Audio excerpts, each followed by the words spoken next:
Começamos então o quadro Correspondente Médico. Lembrando que você também pode participar usando a hashtag Correspondente Médico, que enquanto nós conversamos aqui eu fico sempre atenta ao Twitter. Doutor Fernando Gomes, mais um dia, vamos lá. Mais um dia, vamos lá. Muito bom estar com você aqui e com todos vocês.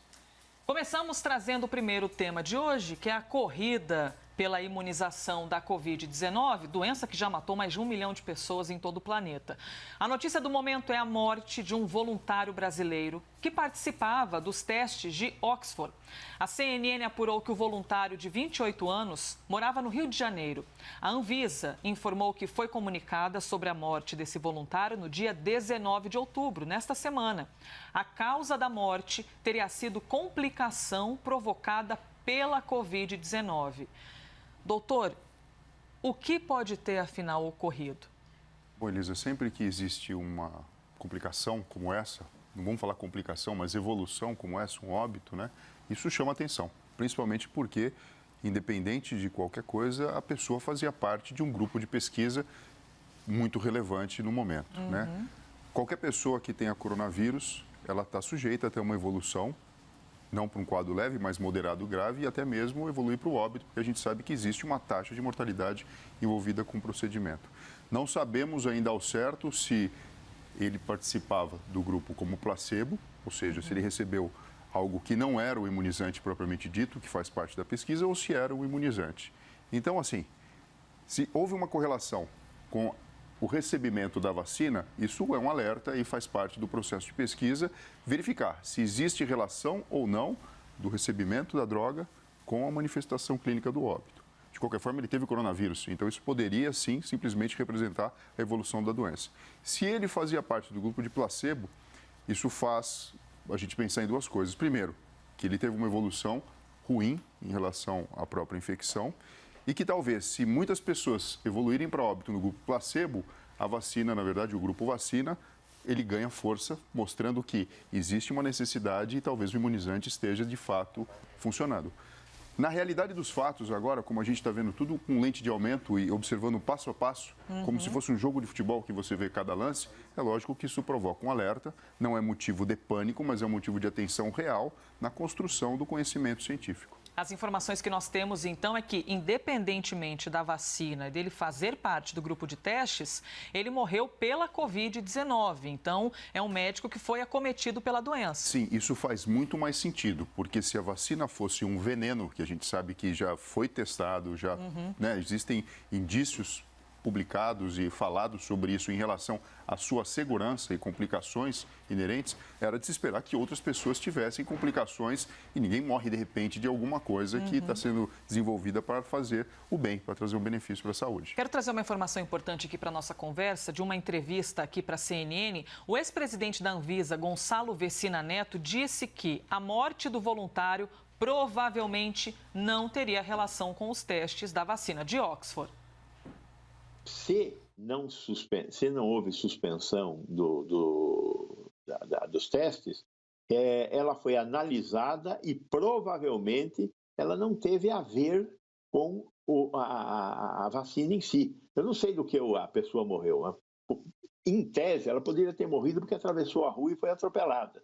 E estava tomando a vacina. Será que ela foi atropelada porque estava tomando a vacina? Provavelmente não. Então, as pessoas continuam tendo uma vida normal quando são agentes de pesquisa. E aí, elas eventualmente poderão morrer de outras coisas. Vai morrer do coração, vai morrer de infarto, sei lá.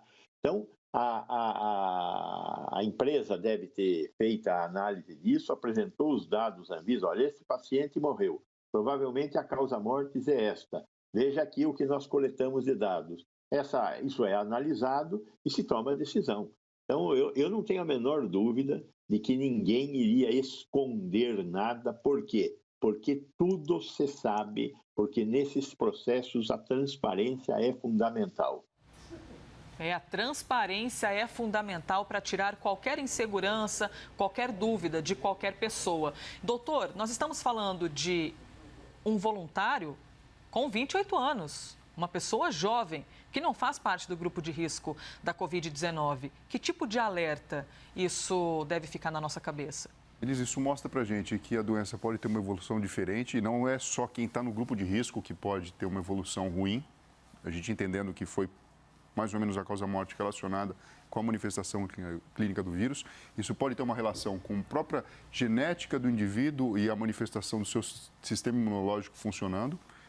Há indícios de que ele trabalhava na área de saúde, né? Então, assim, o que teria de fator de risco? Se ele trabalha na linha de frente, existe uma exposição diária muito maior à presença do vírus do que o resto da população. Porque, de fato, você está lidando com pessoas que estão infectadas.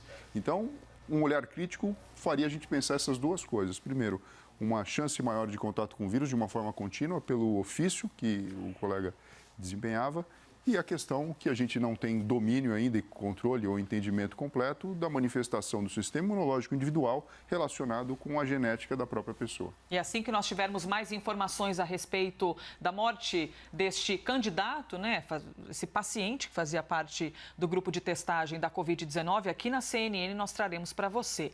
Ainda falando sobre a pandemia, o presidente Jair Bolsonaro informou que não vai comprar a Coronavac se não houver comprovação. Doutor, nós sabemos que qualquer vacina, em qualquer processo, se não tiver comprovação, não vai adiante. Se não passar pelo crivo da Anvisa, essa vacina não vai adiante. Mas existe um tempo que deve ser aguardado até que isso ocorra, correto? Geralmente, depois quando chega ali na fase 3 de testagens, geralmente costuma demorar quanto tempo até de fato receber essa assinatura? Isso pode demorar de meses a anos. E como a gente está vivendo um momento de pandemia, de uma grande preocupação, né, não vou falar que isso acaba sendo flexibilizado, mas existe um olhar muitas vezes diferente. Como a gente acabou discutindo aqui, né, de uma complicação, falamos de outras também da vacina e de um olhar diferente. Porque todo mundo está preocupado em acelerar esse processo e, de fato, ajudar que as pessoas tenham a imunização de uma forma passiva, desenvolvida pela própria vacina, para evitar a doença. E como a gente está vivendo esse momento de rapidez, não é? A gente quer para ontem uma resposta de uma vacina. É claro que a ciência não caminha no mesmo ritmo da nossa ansiedade, mas existe um tempo de segurança, correto? Nada vai ser feito assim às pressas. Exato, e aí aqui a gente percebe a intersecção, né, entre a questão relacionada com a saúde e com a própria economia, porque quando você imagina a compra de um grande número de imunizantes, a gente está falando de um número vultuoso de dinheiro. E muitas vezes você ir para um lado pode significar talvez não ter recurso para ir para um outro caminho. Então, assim, independente da situação, existe um racional para a gente se preocupar e entender do que está se tratando. Né? Bom, temos aqui no telão, então, as fases desse desenvolvimento da vacina. Exato. Então, assim, primeiro existe uma fase pré-clínica, em que você entende qual que é o alvo que você quer atingir, o vírus, no caso, e qual que é o ponto que ele pode ser desenvolvido, testes com animais, testes de laboratório, e a partir disso, então, você mostrando que existe um caminho a ser seguido, entra na fase clínica. Então, você tem, numa fase 1, uma análise de segurança da vacina, com um grupo não tão grande de pessoas, mas para que você saiba se ela produz o mal. Existe um princípio na medicina que chama primum non nocere, primeiro não lesar. Então, antes de mais nada, por mais que tudo faça muito sentido na bancada e nos laboratórios com estudos animais, a gente precisa saber se isso não faz mal para o ser humano. Passou essa fase, a gente entra numa segunda fase que ela já abarca um maior número de voluntários e ela avalia a resposta provocada. Ou seja, de fato, ela consegue provocar o sistema imunológico, trazendo o benefício que acaba sendo objetivo do imunizante. E numa terceira fase, o estudo da eficiência. Então, você fez a vacinação, houve de fato a produção de anticorpos, a população ficou imunizada em quantos %? Quantas doses são necessárias e assim sucessivamente, obviamente sempre somando dados importantes relacionados não só à sua eficiência, mas também a complicações, porque você vai aumentando o seu espectro de observação. E, por fim, depois que você aplica, seria aquele, entre aspas, pós-venda, em que você faz a consolidação dos dados que estão sendo plotados e organizados durante todo o processo de pesquisa. De tudo isso aqui que é levantado de informação, antes da aplicação, existe a pausa na Agência de Vigilância Sanitária, ou seja, aqui no Brasil, a Anvisa. Ou seja, é preciso que sejam apresentados dados para que a Anvisa faça uma análise. E aí, diante disso, ganha a assinatura de ok para, de fato, ir para a aplicação, correto? Exatamente. É um protocolo de segurança, é um protocolo de entendimento de que apenas você vai fazer uso disso na população, tendo a certeza de que o benefício é muito maior do que o risco e existe a justificativa para o investimento. Muito bem, aqui sempre trazendo esclarecimentos para você que acompanha o nosso quadro Correspondente Médico com o Dr. Fernando Gomes. Participe, #Correspondente Médico. A gente segue falando de pandemia, mas a gente sai aqui do nosso território nacional e vai para outro cantinho do planeta, para a Europa. Na última semana, a Organização Mundial da Saúde informou mais de 700 mil novos casos na Europa. Essa alta foi de quase 35% e eu estou falando para você de algo em apenas uma semana. Ou seja, está confirmada a segunda onda da pandemia na Europa. Doutor, o aumento de casos pode estar relacionado ao diagnóstico precoce da doença?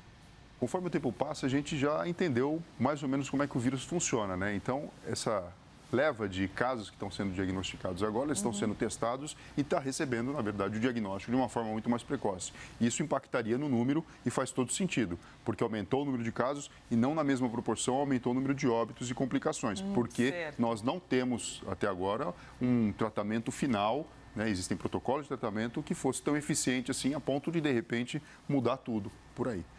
E o segundo ponto, bastante importante, é o seguinte: foram tomadas medidas de isolamento, de proteção, e existiu um processo natural em todo o mundo de flexibilização. Então, parte disso pode ser devido a esse processo de flexibilização, colaborando com esse número um pouco maior. Isso significa, então, que os médicos e todos esses profissionais que estão na linha de frente de combate à doença já estão mais íntimos desse diagnóstico? Então, eles conseguem detectar mais ou tudo é embasado por um exame de fato, seja de sangue ou seja aquele do nariz? Quando a gente vê esses números, a gente está falando de diagnóstico clínico junto com o diagnóstico, na verdade, da pesquisa do vírus.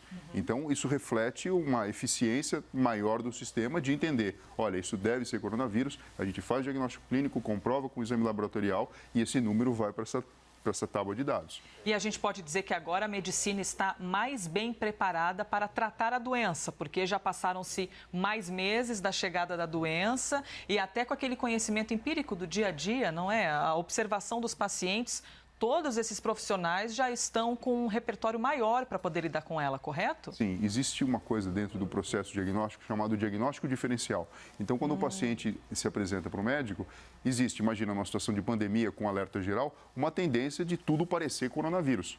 Só que, na verdade, a gente pode ter doença associada e outros diagnósticos que fazem aí a sua distinção. Os sintomas são muito parecidos. São muito parecidos. Vezes. Então, assim, numa situação de alerta, você vai acabar levando sempre pro réu, sabe aquela coisa que no direito se pensa assim? Você tem que pender para algum lado. Conforme o tempo passa, o próprio corpo clínico acaba conseguindo fazer esse diagnóstico de uma forma mais diferenciada. Muito bem, agora eu quero trazer para vocês uma história de sucesso na medicina. Nesta semana, gêmeas paquistanesas que nasceram unidas pela cabeça, vejam aí pela imagem, finalmente voltaram para casa depois de 5 meses internadas em Londres e voltaram separadas.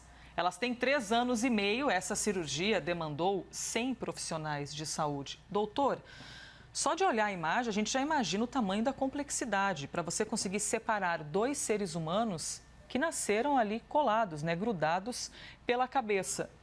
Como explicar esse procedimento? Ainda mais o senhor que tem uma intimidade danada com essa região aqui. Essa é uma cirurgia extremamente desafiadora e, graças à tecnologia, os resultados acabam sendo melhores do que antigamente, que dependiam simplesmente do cirurgião e a gente não tinha tanto arsenal tecnológico. Certo. Eu vou explicar um pouco mais. Primeira coisa, são gêmeos craniópagos. São gêmeos univitelinos que, em determinado momento, deveriam ter se separado na sua constituição biológica interna. Isso não aconteceu e, portanto, tiveram todo o seu desenvolvimento do corpo compartilhando uma determinada região em comum.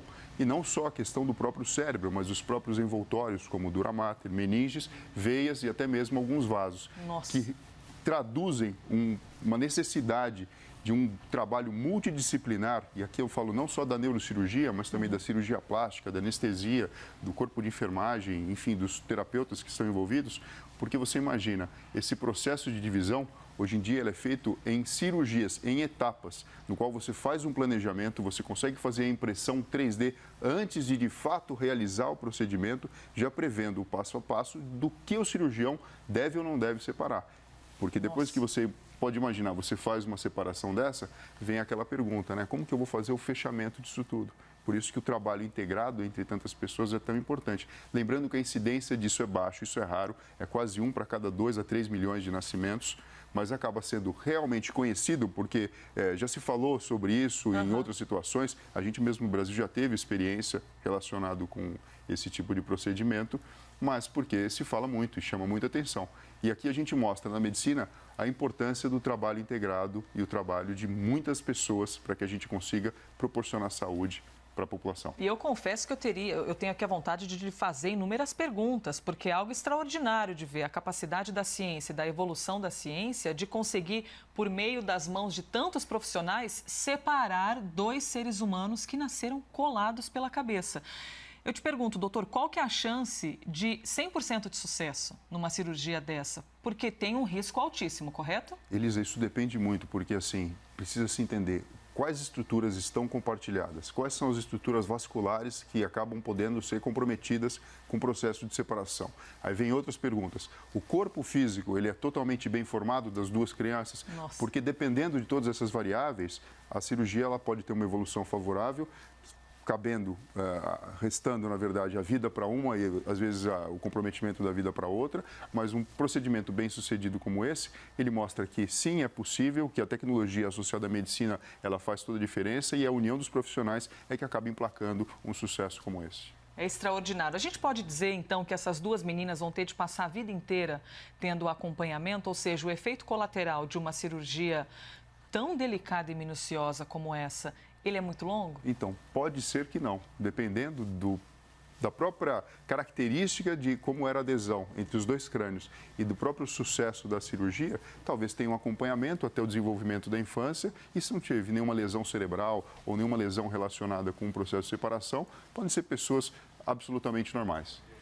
O fato de terem recebido alta e de já terem ido para casa já é algo extraordinário, ou seja, já saíram ali dos olhares dos médicos e já puderam ir para casa, correto? Isso já demonstra um avanço, uma resposta positiva. Sensacional, exatamente isso. Muito bem, eu encerro então com a mensagem do Erisdan Maciel a respeito das gêmeas siamesas do Paquistão. É impressionante como a evolução da ciência tem ajudado as pessoas. Isso é extraordinário, por isso que a gente tem esse quadro aqui para repercutir todos esses assuntos. E antes de me despedir, eu quero lembrar que pela página da CNN no YouTube, você tem lá um ícone correspondente médico. Você pode assistir não só esse episódio, como todos os outros que nós já exibimos. E haja conversa aqui nesse nosso quadro, hein, repercutindo muitos assuntos. Doutor, obrigada por mais um dia. Muito obrigado, um prazer estar com vocês. Este foi mais um Correspondente Médico.